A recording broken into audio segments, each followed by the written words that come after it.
Dimanche mouvementé à Madagascar, théâtre d'une recrudescence de tensions, au lendemain d'une journée marquée par le ralliement d'une partie des officiers de l'armée aux côtés des manifestants qui maintiennent la pression sur le président afin d'obtenir son départ.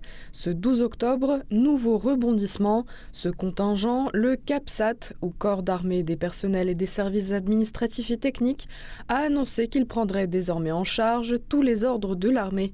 Ils exhortent les forces de sécurité chargées d'endiguer la vague de colère à refuser les ordres de tirer sur la population.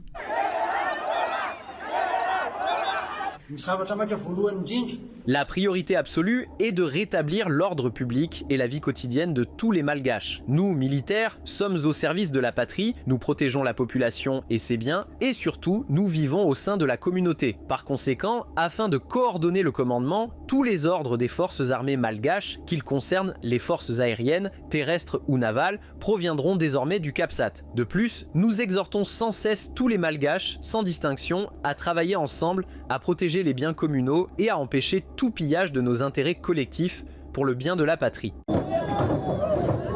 Quelques heures plus tôt, le président Andry Rajoelina dénonçait via ses réseaux sociaux ce qu'il a qualifié de tentative de prise du pouvoir illégale et par la force. Une réaction qui intervient alors que la veille, certains médias faisaient état du départ précipité du président de la capitale sur fond de détérioration de la situation et de montée en puissance du mouvement contestataire. La présidence de la République tient à informer la nation et la communauté internationale qu'une tentative de prise de pouvoir illégale et par la force, contraire à la Constitution et aux principes démocratiques, a été initiée sur le territoire national. Face à cette situation d'une extrême gravité, le président de la République, garant de l'unité nationale, condamne avec la plus grande fermeté cette tentative de déstabilisation et appelle l'ensemble des forces vives de la nation à faire bloc pour défendre l'ordre constitutionnel et la souveraineté nationale. Depuis le début des manifestations, la gendarmerie tente de contenir les protestataires.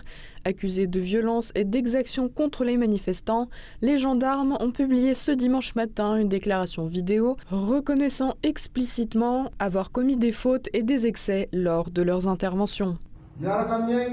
Nous reconnaissons que des erreurs et des excès ont été commis dans l'exercice de nos fonctions. Des mesures ont été prises et d'autres seront mises en place. Chers citoyens, la gendarmerie a pour mission de protéger et d'aider la population et non de faire régner la peur. Pendant ce temps, la jeunesse malgache continue de réclamer clairement